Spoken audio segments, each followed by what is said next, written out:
Good afternoon to all.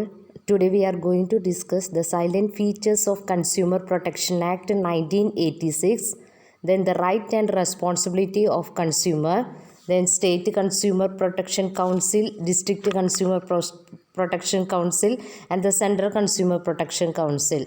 First we start with the silent features of Consumer Protection Act 1986. First point, the Consumer Protection Act covers all private, public and cooperative sector. Consumer Protection Act public, private, cooperative sector cover ചെയ്യുന്നുണ്ട്. Second point, there are provision for compensation and extra help to the consumer in the act.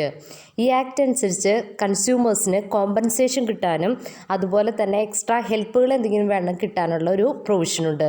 There are provision for compensation and extra help to consumer in the act. Third point, the Act provides several rights. ഏതൊക്കെ റൈറ്റ്സാ? Right to safety, right to information, right to choose, right to representation, right to redressal and right to education. ഈ റൈറ്റുകളെല്ലാം കൺസ്യൂമേഴ്സിന് provide ചെയ്യുന്നുണ്ട്. Fourth point, the Act also safeguards the consumer against the risk of faulty or defective goods and any risk it may cause to the consumers. അതായത് കൺസ്യൂമേഴ്സിന് വരുന്ന ഇപ്പോൾ faulty ആയിട്ടുള്ള അല്ലെങ്കിൽ defective ആയിട്ടുള്ള ഗുഡ്സിന് അതിനൊരു സേഫ് ഗാർഡ് കൊടുക്കാനായിട്ട്, ഒരു പ്രൊട്ടക്ഷൻ കൊടുക്കാനായിട്ട് കൺസ്യൂമർ ആക്ട് ഹെൽപ്പ് ചെയ്യുന്നത്. Fifth point, the 3 tier redressal system. അത് ഈ കൺസ്യൂമർ പ്രൊട്ടക്ഷൻ ആക്ടിൻ്റെ ഒരു പ്രത്യേകതയാണ്. 3 ടയർ റിഡ്രഷൽ സിസ്റ്റം ഏതൊക്കെയാണ്? District forum, state commission, national commission. 3 tier redressal സിസ്റ്റമാണ് ഇവിടെ എക്സിസ്റ്റ് ചെയ്യുന്നത്. Sixth point, the complaint are to be addressed and resolved within the stipulated time period and hence all the cases are time bounded. അതായത് complaints ഒക്കെ വന്നു കഴിഞ്ഞാൽ അത് ഇന്ന സമയത്തിനുള്ളിൽ കറക്റ്റായിട്ട് അതിനൊരു സൊല്യൂഷൻ കൊടുക്കും. അതും ഇതിൻ്റെ സ്പീഡിയായിട്ട് ചെയ്യാൻ within the stipulated time. Okay, these are the silent features. First one, the Consumer Protection Act covers all private, public and cooperative sector. Second point, there are provision for compensation and extra help to the consumers. Third, the Act provides several rights to consumers such as right to safety, information, choose. Fourth one, the Act also safeguards the consumer against the risk of faulty or defective goods and any risk. Fifth, the 3 tier redressal system, that is district forum, state commission, national commission. Sixth point, the complaint also to be redressed and solved within the stipulated time limit and hence all cases are time bounded. Next, rights and remedies for consumers. What are the rights of consumer? First point, right to be protected or right to safety. അതായത് കൺസ്യൂമേഴ്സിന് protection right സേഫ്റ്റിക്ക്, അതായത് അവരുടെ ലൈഫിനോ അല്ലെങ്കിൽ അവരുടെ പ്രോപ്പർട്ടിക്കോ hazardous ആയിട്ടുള്ള product sale ചെയ്യാനായിട്ട് തടയാനുള്ള right ഉണ്ട്. This is the first and the most important of consumer right. Every consumer has a right to be protected against marketing of goods and service which are hazardous to life and property. ലൈഫിനും അതുപോലെ തന്നെ പ്രോപ്പർട്ടിക്കും hazardous ആയിട്ടുള്ള ഗുഡ്സിൻ്റെ sale തടയാനുള്ള right ആയിരിക്കുന്നുണ്ട് കൺസ്യൂമേഴ്സിന്. Second, right to be informed. Every consumer has the right to be informed about the quality, quantity, purity, standard and price of goods or services as the case may be so as to protect the consumer against unfair trade practices. അതായത് ഓരോ കൺസ്യൂമേഴ്സിനും ഒരു പ്രൊഡക്റ്റിൻ്റെ എത്രയാണ് അതിൻ്റെ quality, എന്താണ് അതിൻ്റെ quality, purity, standard, ഇതൊക്കെ അറിയാനുള്ള right ഉണ്ട്. അതാണ് right to be informed. Next, right to choose. നമുക്കറിയാം, നമ്മളൊരു കടയിൽ ചെന്നൊരു സാധനം വാങ്ങണം. ഇപ്പോൾ ഒരു സോപ്പ് വാങ്ങാൻ ചെന്ന് കഴിഞ്ഞാൽ ഒരുപാട് ബ്രാൻഡ്സ് അവിടെ അവൈലബിൾ ആണ്. ഈ ബ്രാൻഡ്സിൽ നിന്ന് നമുക്കിഷ്ടമുള്ളത് ചൂസ് ചെയ്യാനുള്ള റൈറ്റും ആർക്കാണ്? കൺസ്യൂമേഴ്സിനാണ്. Every consumer has the right to choose where possible access to a variety of goods and services of competitive price. But this right he will be in a position to buy goods and services of his choice. അവർക്ക് ഏത് പ്രൊഡക്റ്റാണോ താല്പര്യം, ഏത് ബ്രാൻഡിൻ്റെ ഏത് പ്രൊഡക്റ്റാണോ താല്പര്യം അതെടുക്കാനുള്ള റൈറ്റും ആർക്കുണ്ട്? കൺസ്യൂമേഴ്സിനുണ്ട്. Next, right to be heard. ഒരു പ്രൊഡക്റ്റിന് എന്തെങ്കിലും ഡിഫക്റ്റ് ഉണ്ടെങ്കിൽ അത് കേൾക്കാനായിട്ട് അപ്രോപ്രിയേറ്റ് അതോറിറ്റീസ് തയ്യാറാവണം. അതാണ് right to be heard. Every consumer has the right to be heard and to be assured that consumer interest will receive due consideration at appropriate forum. അതായത് നമ്മളെന്തെങ്കിലും കംപ്ലൈൻറ്റ് വന്നാൽ അത് കേൾക്കാനും അതിനൊരു സൊല്യൂഷൻ കണ്ടുപിടിച്ച് തരാനുള്ള ആർക്കുണ്ട് അപ്രോപ്രിയേറ്റ് ഫോറം അതിനെന്ത് കൊടുക്കണം സൊല്യൂഷൻ കൊടുക്കണം നമ്മൾ കൊടുക്കുന്ന കംപ്ലൈൻറ്റിന് ഒരു സൊല്യൂഷൻ തന്നെ. So a consumer is dissatisfied with the product purchase then they have all the right to file complaint against. ഇപ്പോൾ ഒരു പ്രൊഡക്റ്റ് വാങ്ങിയത് അവർ വിചാരിച്ചൊരു സ്റ്റാൻഡേർഡിലല്ലെങ്കിൽ അതിനെതിരായിട്ട് കംപ്ലൈൻറ്റ് കൊടുക്കാനുള്ള റൈറ്റ് ഒരു കൺസ്യൂമറുണ്ട്. Next right to seek റിഡ്രഷൽ.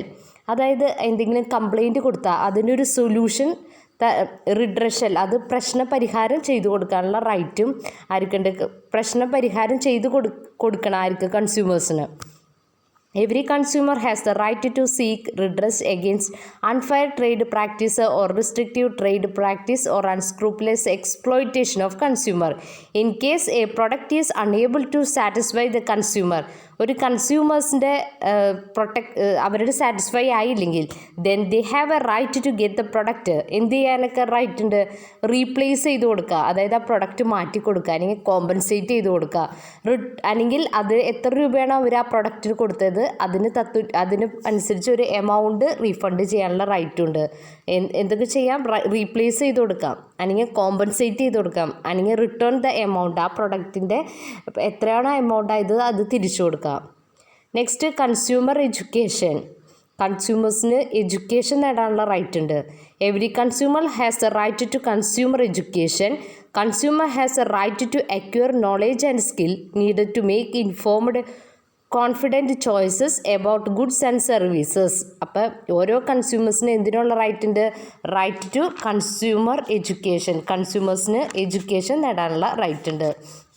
അപ്പോൾ ഏതൊക്കെയാണ് rights of consumers? Right to be protect against safety, right to be informed, right to be heard, right to seek redressal, right to consumer education. Next, what are the responsibility of a consumer? നമ്മളിപ്പോൾ കൺസ്യൂമേഴ്സിൻ്റെ rights പഠിച്ചു. ഇനി ഒരു കൺസ്യൂമേഴ്സിന് എന്തൊക്കെ responsibility ഉണ്ട്? First point, every consumer should aware of their rights under the consumer protection act and should practice the same in case of need. ഓരോ കൺസ്യൂമേഴ്സിനും അവരുടെ കൺസ്യൂമർ പ്രൊട്ടക്ഷൻ ആക്ടിനെ കുറിച്ച് അറിവുണ്ടായിരിക്കണം. അതാണ് every consumer should aware of their rights under the consumer protection act. Second point, they should be well aware of the product they are buying. അവർ വാങ്ങുന്ന പ്രൊഡക്റ്റിനെ കുറിച്ച് അവെയർനെസ് ഉണ്ടായിരിക്കണം. Next, while making the purchase he should demand A proper bill.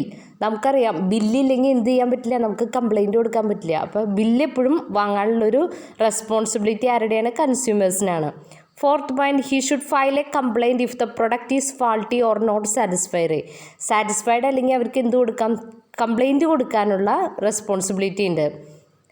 Fifth point, he should check the standard mark that have been introduced for the authorities of the quality of the product like ISI or hallmark etcetera.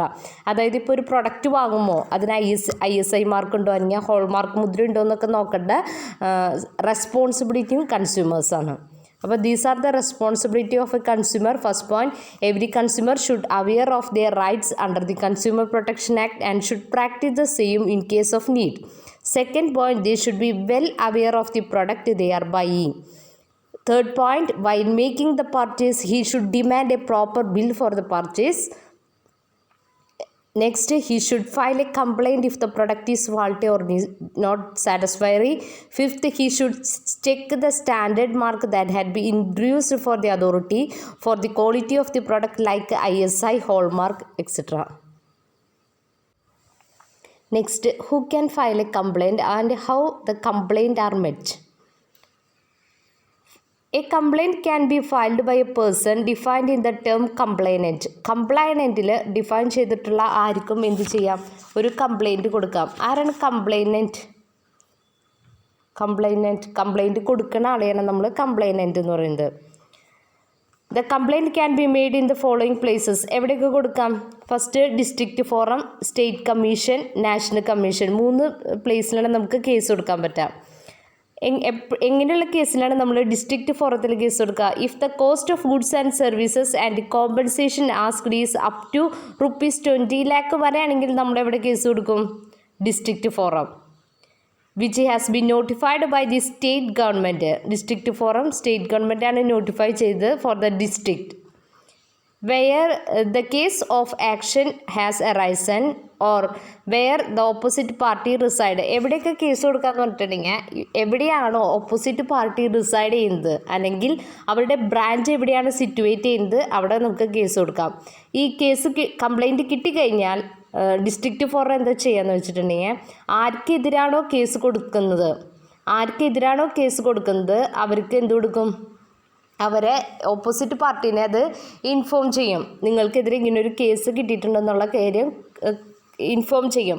അതുപോലെ തന്നെ ഇപ്പോൾ പ്രൊഡക്റ്റിന് ഇപ്പോൾ ലബോറട്ടറിയിലേക്ക് defective പ്രൊഡക്റ്റിനെ ലബോറട്ടറിയിലേക്ക് check ചെയ്യാൻ കൊടുക്കണം. അതുപോലെ തന്നെ ഇപ്പോൾ district ഫോറത്തിൻ്റെ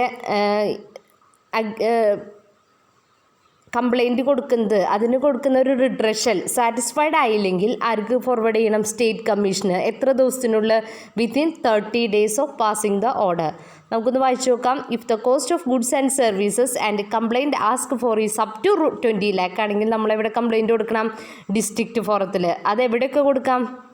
എവിടെയാണോ ഓപ്പോസിറ്റ് പാർട്ടി റിസൈഡ് ചെയ്യുന്നത് അല്ലെങ്കിൽ ഓപ്പോസിറ്റ് പാർട്ടിയുടെ ബ്രാഞ്ച് എവിടെ സിറ്റുവേറ്റ് ചെയ്യണമെന്ന് വെച്ചാൽ അവിടെ നമുക്ക് കംപ്ലൈൻറ്റ് കൊടുക്കാം. ഇനി അടുത്തത് ഓൺ റിസീവിങ് ദ കംപ്ലൈൻറ്റ് കിട്ടിക്കഴിഞ്ഞാൽ എന്ത് ചെയ്യും? അത് it refers to the party against whom. ആർക്കെതിരാണോ ആ കംപ്ലൈൻറ്റ് കൊടുത്തത് അവർക്കത് റെഫർ ചെയ്യും.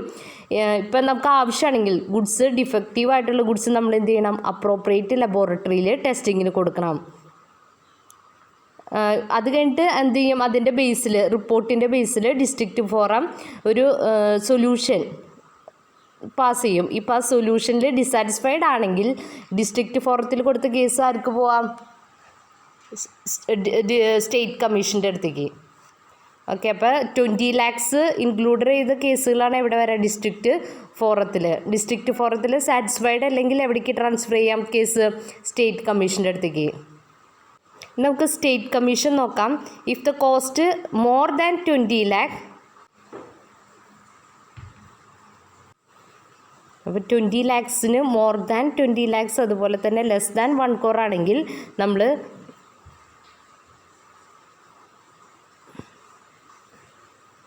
സ്റ്റേറ്റ് കമ്മീഷൻ്റെ അടുത്താണ് കേസ് പോവുക. The appeal against. അതുപോലെ തന്നെ ഡിസ്ട്രിക്റ്റ് ഫോറത്തിൻ്റെ കേസുകളിൽ സാറ്റിസ്ഫൈഡ് അല്ലെങ്കിൽ ഓർഡർ സാറ്റിസ്ഫൈഡ് അല്ലെങ്കിൽ സ്റ്റേറ്റ് കമ്മീഷൻ ആ കേസുകൾ പോകും. അതാണ് സെക്കൻഡ് പോയിന്റ് പറയുന്നത്. നമ്മൾ നേരത്തെ പറഞ്ഞില്ലേ, അതായത് ഡിസ്ട്രിക്റ്റ് ഫോറത്തിൻ്റെ കേസുകൾ സാറ്റിസ്ഫൈഡ് ആയില്ലെങ്കിൽ അത് സ്റ്റേറ്റ് കമ്മീഷൻ ആ കേസുകൾ ട്രാൻസ്ഫർ ചെയ്യും. അതുപോലെ ഇപ്പോൾ എന്തെങ്കിലും കേസിന് ഓർഡർ കിട്ടിക്കഴിഞ്ഞാൽ, ഓൺ റിസീവിങ് കംപ്ലൈൻറ്റ് കിട്ടിക്കഴിഞ്ഞാൽ സ്റ്റേറ്റ് കമ്മീഷൻ എന്ത് ചെയ്യും? ആർക്കെതിരാണോ കംപ്ലൈൻറ്റ് കിട്ടിയേക്കണേ അവർ ആ കാര്യം ഇൻഫോം ചെയ്യും. അതുപോലെ അപ്രോപ്രിയേറ്റ് ലബോറട്ടറീസിൽ ടെസ്റ്റിങ്ങിന് സെൻഡ് ചെയ്യും. അത് കഴിഞ്ഞിട്ട് ഇതിൻ്റെയൊക്കെ ബേസിൽ സ്റ്റേറ്റ് കമ്മീഷൻ ഓർഡർ പാസ് ചെയ്യും.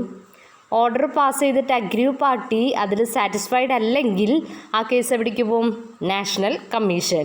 ഇപ്പോൾ നാഷണൽ കമ്മീഷൻ മെയ്ഡ് ചെയ്യുന്ന ഒരു ഓർഡർ സാറ്റിസ്ഫൈഡ് അല്ലെങ്കിൽ ആർക്ക് ട്രാൻസ്ഫർ ചെയ്യും? സുപ്രീം കോർട്ടിന് കേസ് ട്രാൻസ്ഫർ ചെയ്യും.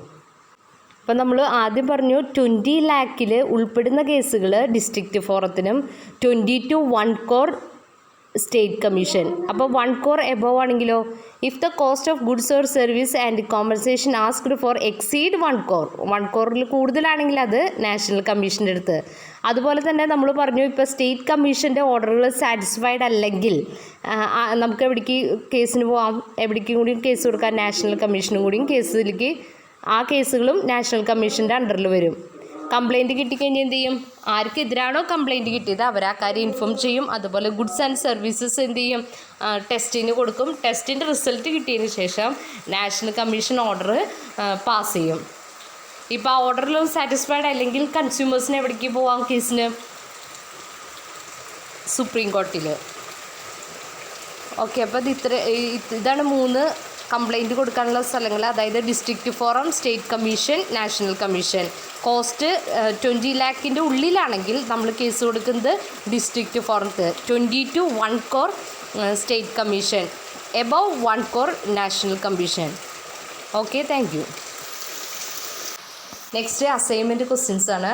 Discuss the silent features of consumer protection act. Second, discuss the rights and responsibility of a consumer. Okay, thank U.